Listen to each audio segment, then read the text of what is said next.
welcome back to another episode of the Jacksonville Buzz's Buzz on Veterans. I'm Steve Strum with the venerable Colonel Chris Budihas, as always. Good morning, sir. Great Scrabble word, by the way. You know what? That's at least 12 points.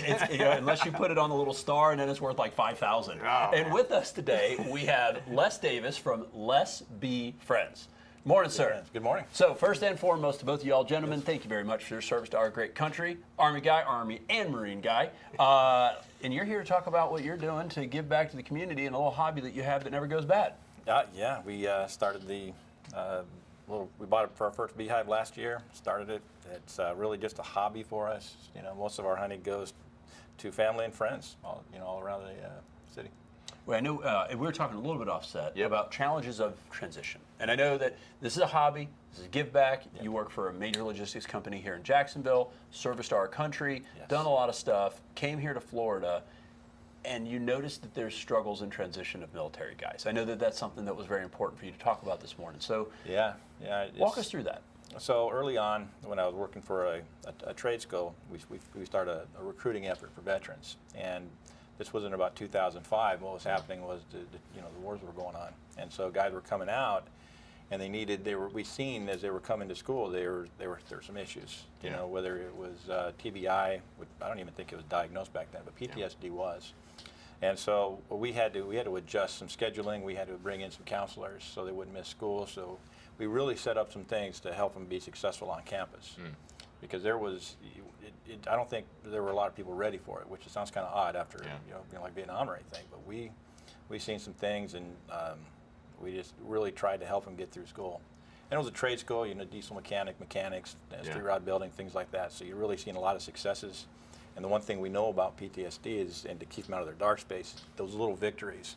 Yeah. So if they get into the pneumatic board, and all of a sudden everything's running right, that's that small victory that can help them. Or the electric board, the lights all work, or they get something working.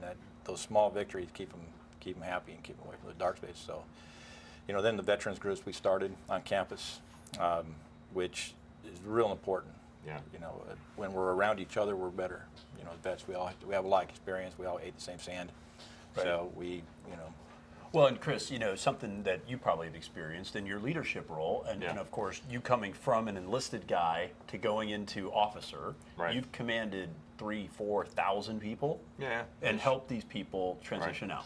Right. So what are some of the things that you've noticed in your leadership command with regards to some of those issues that Les has brought up to discussion today? Well, we don't have enough time to talk about it, but some things that are the highlight is, I've said this in a previous interview. So when I got out of the Marine Corps in 2000 to go work for General Electric here in Jacksonville, there was no 4-block, there was no American Corporate Partners, no Commit Foundation. None of these nonprofits existed. Literally, I went to base admin, signed for my DD-214, my form saying you're out of the military, and I was on my own. And I'm still in the reserves, but not quite the same. So for an organization like General Electric, they hired me because of intangibles, leadership, things I had done and experiences. But the reality of it is, especially coming with the global war on terrorism, is how do you integrate people back in the organization? And I think there's a two-part piece of this. One, the organizations have to morph and change with the workforce and our generations that are out there, right? And if veterans are important, then you got to take a look at that. Doesn't mean you got to towel to them per se, but you got to bend with them.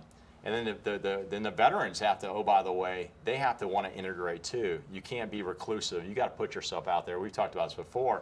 We talk about in the military, you got to have courage. You got to have that physical and moral courage. That doesn't end when you get out of the service. You got to, if you need help, you need to ask for help. Or, hey, I got this consideration. And I find employers they're more than willing to help out, but they can't read minds. So we got to, it's almost where you got to set the conditions where people are willing to talk and people are willing to listen. So, but one of the things that's important for us was finding or training our instructors, or even training maybe a manager to spot some early indications of some issues. You talk about if somebody's zoning off, they're in a meeting and they're zoning off. Maybe take them out of the room for a minute and get some water or coffee.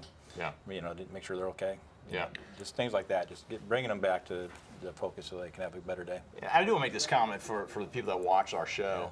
Not all veterans are broken. I mean, you can watch all these commercials and go, man, every veteran walking through the door, this poor guy, he's broken. there are some folks, and that's a small percentage, so we should look out for them, because there's too many people committing suicide, exponentially. It's 22 a day. It's 22 a day, which is way too many. When you look at the American standard, which is much lower than that. But on the flip side, you have a workforce that is got a lot of experience they're going to bring with you, but they may have some things we may want to consider in the workforce. Well, growing up in the Army, to your point, my uncle, who has since passed, Agent Orange poisoning Vietnam guy, had to do some very extreme things, we'll say it like that, in defense of our great country. And then my brother, who's still in the Army, completing his career, what a lot of people, I think, have become understanding is that, PTSD, for example, although not for everybody, some of the scars you can't see on the outside, it doesn't conveniently come on outside of the hours of 9 to 5. Right? So it's a thing that, I think we've had a really big shift in readiness of that transition to help the military warfighter, and peacekeeper understand that there are valuable trade transitional core competencies that companies really like, but then also for people that might not have served in the military, maybe a sensitivity of understanding that, hey, whether they may have some physical challenges, mental challenges, emotional challenges due to what they had to do to protect our freedom, that is coming to become more socially normalized. Yeah, and I think the military is doing better with our transition classes. Like we were saying, I think I did a 2-day. And then now it's a week, and then most of the time in retirement, you're actually planning that about a year, maybe a year and a half out, I think. They are, So I think we're getting better, really helping. And then going to Skill Bridge and everything they're doing to get them out. I think there's some really phenomenal things to help them transition. When I was out as a hiring manager myself, I had nothing but veterans. I had 34 veterans at one time working for me. And we were a very tight group. And the camaraderie was just amazing.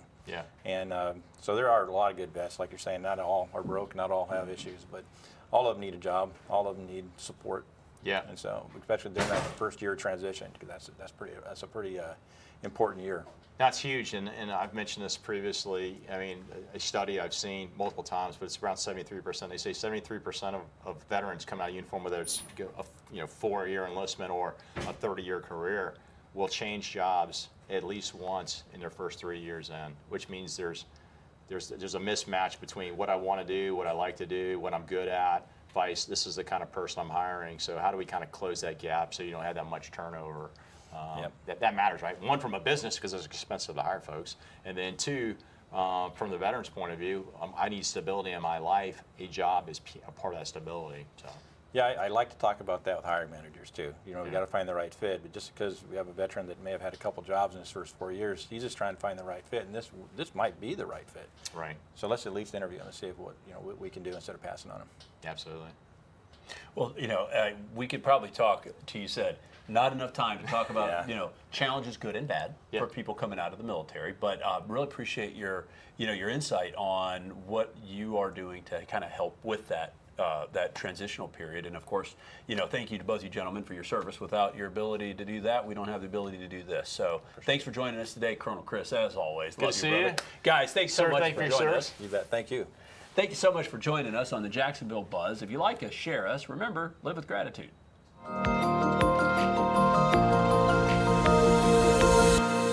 Operation Barnabas is a veterans ministry, started in 2017 with the purpose of helping our veterans that kind of got left behind, and they've struggled with addictions, PTSD, suicidal thoughts, those kind of things, helping them get whole again. They're one-to-one mentorship. Being able to communicate with them and help them can drastically change their life, can drastically change a family's life. The little that we can do is put our hand out and say, hey, do you want a hand up?